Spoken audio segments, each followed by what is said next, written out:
Okay बच्चों, कैसे हैं आप लोग? उम्मीद है आप लोग ठीक होंगे। तो क्लास 10 की फिजिक्स कक्षा में आपका वेलकम है।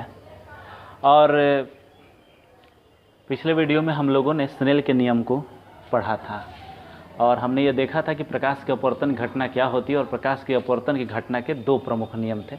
और उन नियम में जो दूसरा नियम था वो था स्नेल का नियम।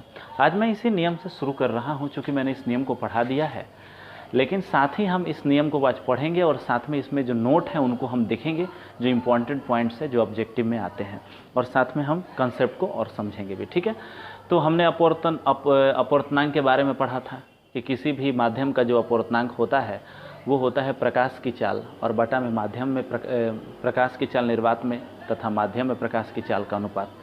और आप देखते थे कि किसी भी माध्यम का जो अपवर्तनांक होता है उसका मान 1 से अधिक होता है, क्योंकि कोई भी ऐसा माध्यम नहीं है जिसमें प्रकाश निर्वात से तेज चल सके। सर्वाधिक जो इस प्रकाश की चाल होती है वो निर्वात में होती है। तो ये पिछली कक्षा में हम लोगों ने पढ़ा था। तो स्नेल के नियम जब हम लोग पढ़ रहे थे, मैं थोड़ा सा उसको रिव्यू करते हुए चलता हूँ। हमारे पास विद्यार्थी दो माध्यम है और ये जो है ये माध्यम का अंतरापृष्ठ है। यहाँ दो माध्यम आपस में मिल रहे हैं। ये हमारा पहला माध्यम जिसको हम आपतित माध्यम बोल रहे थे, ओके। और ये हमारा दूसरा माध्यम है जिसको हम लोग अपवर्तित माध्यम बोल रहे थे। ठीक है, ये हमारा आपतित माध्यम, इसमें से प्रकाश आ रही है, आपतित माध्यम। और ये है हमारा अपवर्तित माध्यम, ओके। तो आपतित माध्यम और अपवर्तित माध्यम मैंने लिया है, इसको हम इंसिडेंट मीडियम और इसको हम रिफ्रैक्टिव मीडियम भी बोलते हैं। और आपतित माध्यम का जो अपवर्तनांक है इसको हमने डिनोट किया है n1 से, और अपवर्तित माध्यम का जो अपवर्तनांक है इसको मैंने डिनोट किया है n2 से। आप इसको ni से भी डिनोट कर सकते हैं और इसको nr से डिनोट कर सकते हैं। r से मतलब रिफ्रैक्टिव मीडियम, i का मतलब इंसिडेंट मीडियम, ओके। अब यहाँ पर क्या है कि हम ये दो माध्यम एक दूसरे से यहाँ मिल रहे हैं इस पृष्ठ पर, जिसको हम लोग इंटरफेस बोलते हैं। ठीक है, अंतरापृष्ठ। और ये इस अंतरापृष्ठ पर मैंने एक काल्पनिक अभिलंब ले लिया है जिसको हम n से डिनोट कर रहे हैं। ये हमारी प्रकाश की आपतित किरण है जिसको हम डिनोट कर रहे हैं I द्वारा, ओके। और ये जो किरण है ये आपतन कोण I पर इस अंतरापृष्ठ पर इंटरफेस पर आकर क्या हो रही है, आपतित हो रही है। विद्यार्थी, आप जब जानते हैं अपवर्तन की परिभाषा से कि प्रकाश की अपवर्तन घटना कब होती है, जब प्रकाश एक माध्यम से दूसरे माध्यम में पहुंचती है तो वो क्या होती है, अपने पथ से विचलित हो जाती है, मुड़ जाती है। और इस मुड़ने की जो घटना होती है उसको प्रकाश का क्या बोलते हैं, अपवर्तन बोलते हैं, ओके। तो अब देखिए ये प्रकाश जो किरण है वो मुड़ जा रही है, इसका ये मूल पथ था और अपने मूल पथ से ये क्या हो गई, विचलित हो गई। और इस विचलन के कारण क्या हुआ, यहाँ एक कोण बन रहा है जिसको हम लोग बोलेंगे अपवर्तन का कोण, और इसको हम डिनोट करेंगे r द्वारा। इसको मैंने पिछली कक्षा में डिनोट भी किया था। इस किरण को, जो अपवर्तित किरण है, रिफ्रैक्टेड रे, इसको हम r से सूचित कर रहे हैं। विद्यार्थी, आपने ये देखा था कि इन दोनों कोणों के बीच, आपतन कोण और अपवर्तन कोण के बीच एक संबंध था, और वो संबंध कहता था कि आपतन कोण की ज्या, मतलब आपतन कोण की ज्या का मतलब होता है आपतन कोण का साइन, और अपवर्तन कोण की ज्या जिसको हम साइन r बोल रहे हैं, का अनुपात जो होता है वो हमेशा एक नियतांक होता है, और यह नियतांक माध्यम के अपवर्तनांक पर डिपेंड करता है। तो हमने ये बताया था कि आपतन कोण की ज्या तथा अपवर्तन कोण की ज्या का अनुपात हमेशा एक नियतांक होता है, और इस नियतांक का मान अपवर्तित माध्यम के अपवर्तनांक तथा आपतित माध्यम के अपवर्तनांक के अनुपात के बराबर होता है। मतलब ये होता है n2 बटा n1, और इसको हम लोग बोलते हैं स्नेल का नियम। कोई दिक्कत? तो स्नेल का नियम आपको इसको ध्यान रखना है, क्योंकि ये नियम जो है ये आपको शॉर्ट क्वेश्चंस में आते हैं, लेकिन ऑब्जेक्टिव में इससे कुछ क्वेश्चंस बनते हैं और इन क्वेश्चंस को हम यहाँ पर दिखाएंगे। लेकिन हम उससे पहले एक घटना आपको दिखा रहे हैं, ठीक है विद्यार्थी। आइए हम एक कांच का स्लैब लेते हैं। स्लैब आप समझते हैं, टुकड़ा, ठीक है, कांच का स्लैब है यह। और इस कांच के स्लैब को हमने हवा में रख दिया है। कहाँ रखा है मैंने? हवा में इसको रख दिया है, ठीक है। इस कांच के स्लैब को हमने हवा में रख दिया है। मैं इस कांच के स्लैब को यहाँ दिखा देता हूँ। ओके विद्यार्थी, ये कांच का जो स्लैब है ये सघन माध्यम है, ठीक है। तो इसको हम लोग बोल रहे हैं सघन माध्यम, जिसको हम लोग अंग्रेजी में बोलते हैं डेंस मीडियम, ठीक है। और इस सघन माध्यम में मैंने ये कांच है, सघन माध्यम है, और ये इसके ऊपर यहाँ हवा है। ये कांच हो गया, ये कांच की सिल्ली है या कांच का स्लैब है, कांच का स्लैब। हम एक एक्सपेरिमेंट कर रहे हैं, ठीक है। कांच का स्लैब है, ये हवा है, और ये भी क्या है, हवा है। मतलब इस स्लैब के ऊपर नीचे चारों तरफ हवा है। विद्यार्थी, हवा जो है वो कांच की अपेक्षा विरल होती है। कांच अगर सघन माध्यम है तो उसकी अपेक्षा हवा का जो घनत्व वह कम है, और इस कारण हम इसको कैसा माध्यम बोलेंगे, विरल माध्यम, जिसको इंग्लिश में बोलते हैं रेयर मीडियम। क्या बोलते हैं, रेयर मीडियम, ठीक है। तो ये विरल माध्यम हो गया। विद्यार्थी, प्रकाश की एक ये अभिलंब हम यहाँ खींच दे रहे हैं, ये अभिलंब हो गया हमारा, ओके। और एक आपतित किरण जो है वो हवा से चलकर कांच में प्रवेश कर रही है। क्या होगा, हवा से चलकर कांच में जब ये प्रवेश करेगी, आप इसको डेमोन्स्ट्रेशन के तौर पर कैसे देख सकते हैं। आप एक लेजर लाइट ले लीजिए, आप एक कांच का स्लैब ले लीजिए, और एक किरण जो है जिसको हम आपतित किरण बोल रहे हैं, इस डेमोन्स्ट्रेशन को मैं वीडियो के साथ कोशिश करूंगा कि वीडियो के साथ इस डेमोन्स्ट्रेशन को पेस्ट किया जाए ताकि आप इसको देख भी सके, ठीक है। क्योंकि क्लासरूम तो चल नहीं रहा है, नहीं तो मैं आपको करके दिखाता। क्या होगा कि ये प्रकाश जो है वो अभिलंब की ओर मुड़ रहे हैं, अपने पथ से क्या हो जा रहे हैं, विचलित। ये पथ था और इस पथ से ये क्या हो जाएंगे, विचलित हो जाएंगे, और विचलित होकर ऐसा प्रतीत होगा जैसे ये किधर झुक रहे हैं, ये झुकेंगे अभिलंब की ओर इस प्रकार से। और अभिलंब से झुकने के बाद यह जाकर इस कांच के सिल्ली के निचले सरफेस से टकराएंगे। तो यहाँ पर भी तो अभिलंब है ना। अब जब ये प्रकाश किरण बाहर निकलेगी तो फिर क्या होगी, ये ऐसा व्यवहार करेगी जैसे ये अभिलंब से क्या हो रही है, दूर जा रही है। अब इसके पथ को देखिए, आपतित प्रकाश किरण कांच में अपवर्तन करने के बाद वो अभिलंब की ओर झुक जा रही है, और कांच से जब हवा में जा रही है तो फिर अपवर्तन कारण वो अभिलंब से दूर भाग रही है। ओके, हवा कैसा माध्यम है, विरल माध्यम है। अब देखिए इससे क्या निष्कर्ष निकल रहा है, इस प्रयोग से हम कुछ निष्कर्ष निकाल रहे हैं। और वो पहला निष्कर्ष क्या है कि जब प्रकाश किरण हवा मतलब विरल माध्यम से कांच मतलब सघन माध्यम में प्रवेश करती है तो वो क्या होती है, अभिलंब की ओर झुक जाती है। और जब ये प्रकाश किरण कांच से निकलकर हवा में जाती है मतलब सघन से विरल में जाती है तो अभिलंब से क्या होती है, दूर भागती है। तो इसको मैं थोड़ा सा यहाँ पर शॉर्ट में लिख रहा हूँ ये प्रयोग को, और हम देखते हैं कि स्नेल का नियम क्या इस प्रयोग का सत्यापन करता है, पुष्टि करता है। और इस प्रयोग का जो निष्कर्ष निकल रहा है वो क्या निकल रहा है विद्यार्थी, कि विरल से, कहाँ, विरल से मतलब रेयर मीडियम से डेंस में मतलब सघन में यदि प्रकाश किरण जाएंगी तो वो क्या होंगी, अभिलंब की ओर क्या करेंगी, मुड़ेंगी, अभिलंब की ओर मुड़ेंगी। और यदि वो सघन से विरल में जाएंगी, ये सघन से किधर जाएंगी, विरल में जाएंगे, तो अभिलंब से क्या हो जाएंगी, उस समय अभिलंब से दूर भागेंगे। तो ये दो बातें हमको यहाँ ध्यान देनी है, ठीक है। पहला बात क्या है कि यदि प्रकाश किरण, चलो मैं निष्कर्ष में इसको लिख देता हूँ यहाँ पर, यहाँ मैं दिखा सकता हूँ। तो विरल से सघन, विरल से किधर जा रही है, तीर के चिन्ह से देखिए, सघन में, तो क्या होगा, अभिलंब से, अभिलंब की ओर मुड़ेगी, अभिलंब की ओर झुकेगी, क्या करेगी, झुकेगी। और यदि सघन से विरल में जा रही है मतलब फिर कांच से निकलकर किधर जा रही है, हवा में जा रही है, तो अभिलंब से क्या होगी, अभिलंब से दूर भागेगी। लगेगी जैसे अभिलंब से वो दूर भाग रही है, देखिए, ओके, भागेगी। तो ये हमारे पास एक एक्सपेरिमेंट हो गया। अब इस एक्सपेरिमेंट को हम चेक कर रहे हैं, और चेक करने के बाद अगर ये स्नेल का नियम इस बात को प्रूफ कर देता है तो हम एक नोट बना सकते हैं, ठीक है।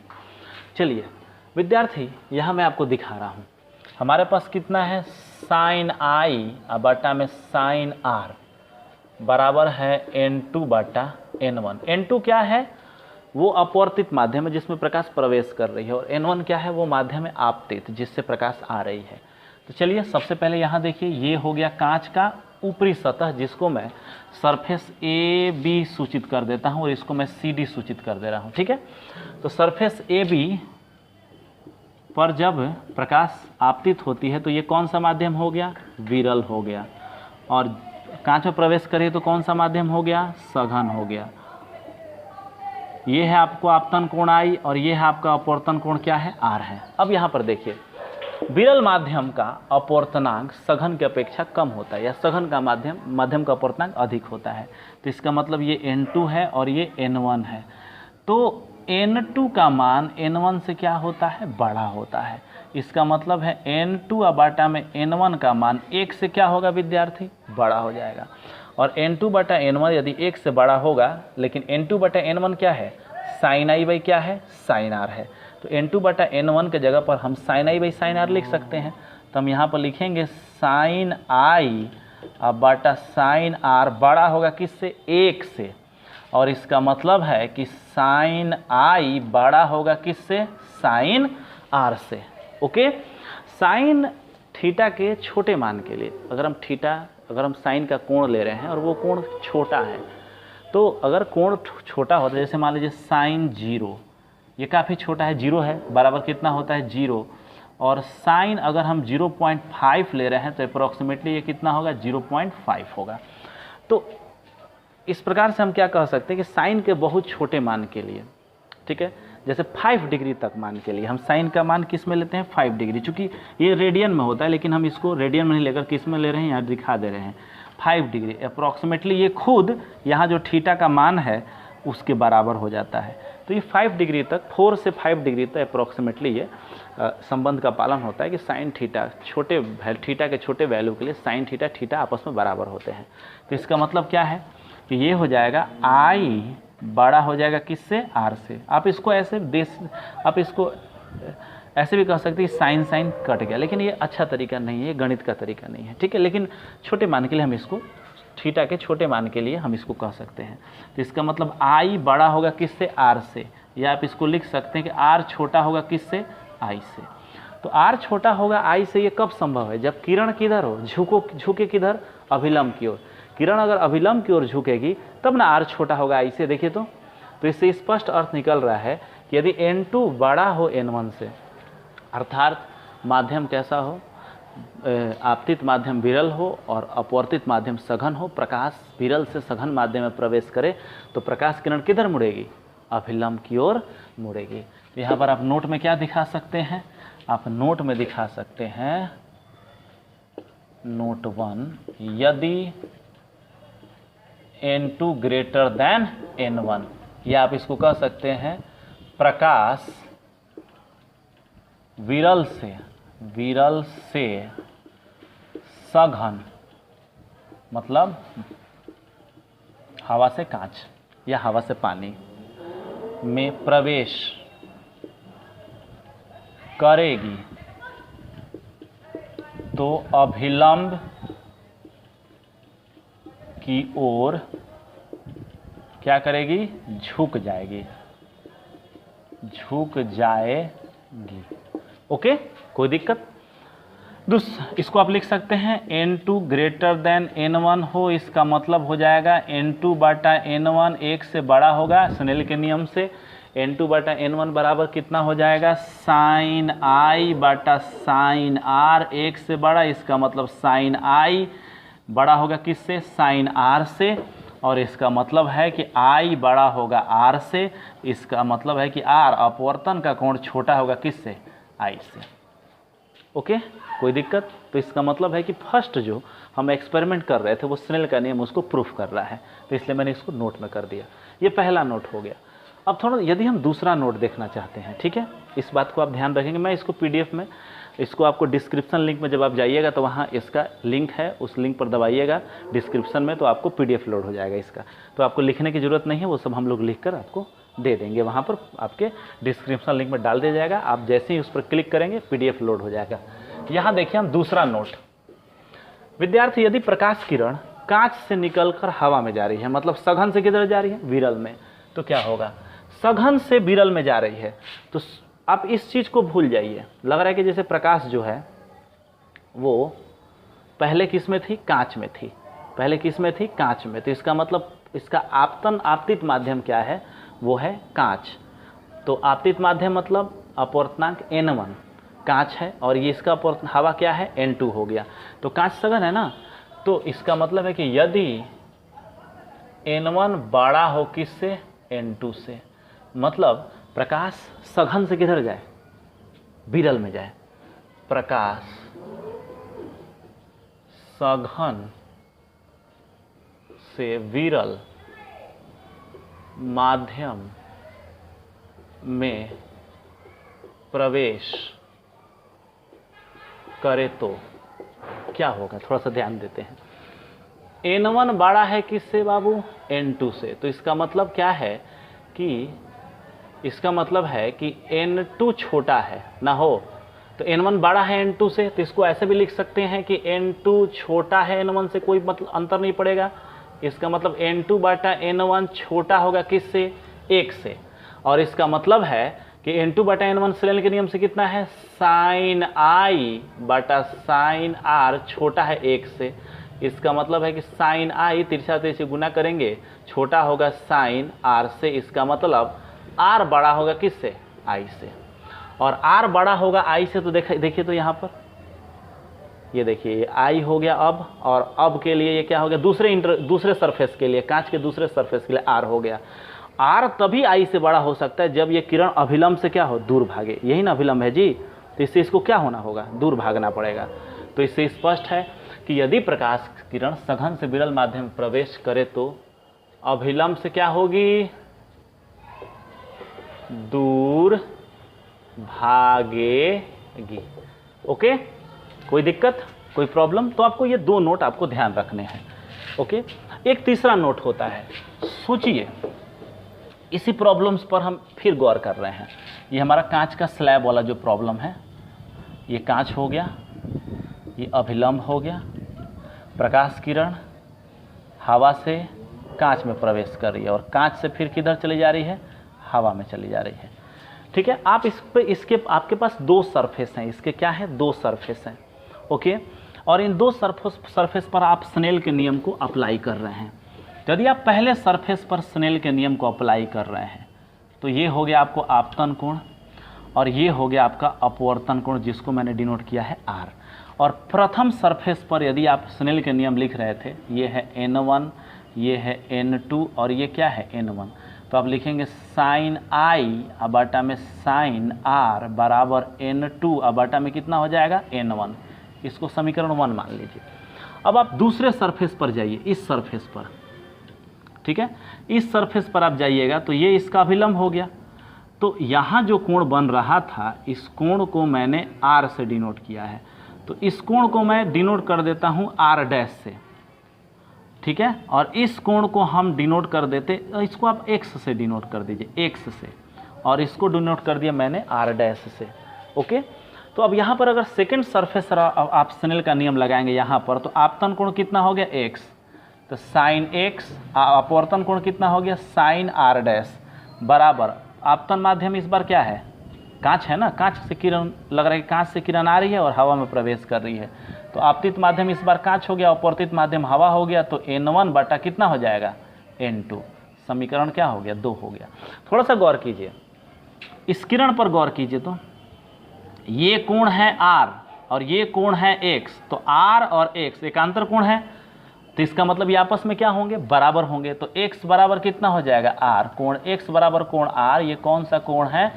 एकांतर कोण है।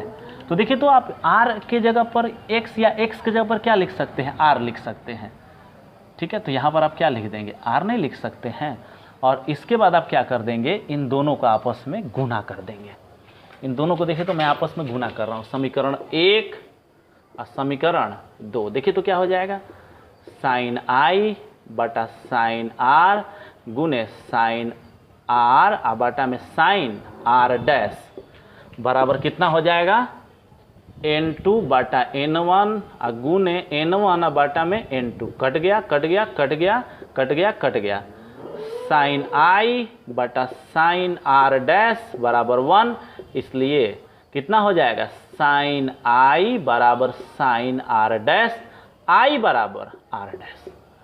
इसका मतलब है कि ये वाला जो कोण है आई और ये वाला जो कोण है आर डैश वो क्या होंगे, आपस में बराबर होंगे। और इसका मतलब है कि ये है आपको आपतन कोण, और ये कौन सा कोण है, निर्गत कोण है। कौन सा कोण है, निर्गत, क्योंकि इस कोण से किरण जो है अब कांच की स्लैब से बाहर निकल जा रही है और ये दोनों आपस में क्या आ रहे हैं, बराबर आ रहे हैं। तो आप लिख सकते हैं कि आपतन कोण बराबर निर्गत कोण। और यदि दो कोण आपस में बराबर हैं, यहां पर ये आपतन और निर्गत, तो इसका मतलब है कि ये किरणें क्या होंगी, समानांतर ही होंगी ना।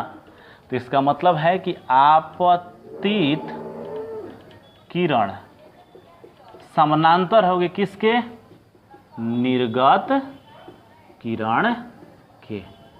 तो इसका मतलब है कि कांच की स्लैब में यदि कोई प्रकाश किरण प्रवेश कर रही है और वो कांच की स्लैब से निर्गत हो रही है, बाहर निकल रही है, तो इसका मतलब आपतित किरण और बाहर निकलने वाले निर्गत किरण एक दूसरे के क्या होंगी, समांतर होंगे। हाँ, अलग बात है कि दोनों एक ही लाइन पर नहीं होंगे, उनका जो है वो पार्श्विक विस्थापन हो जाएगा, एक स्थान से दूसरे स्थान वो विस्थापित हो जाएंगे। इस प्रकार से देखिए, ये यहाँ पर है, ये यहाँ पर है, तो ये विस्थापन हो गया है, लेकिन दोनों एक दूसरे कैसे निर्गत होंगी, समानांतर निर्गत होंगे। ठीक है, तो आज की कक्षा हम यहीं तक रहने दे रहे हैं और ये जितनी भी बातें मैंने आपको समझाई है वो तमाम बातें आपको PDF में मैं लिख दिया जाएगा और उसके बाद वो PDF आपके डिस्क्रिप्शन लिंक में जब आप जाइएगा तो वहाँ एक लिंक दिया होगा डिस्क्रिप्शन में, आप उसको क्लिक करेंगे तो वहाँ से आपका ये PDF खुल जाएगा। ठीक है, और आप उसको फेयर पर उतार लेंगे। Thank you.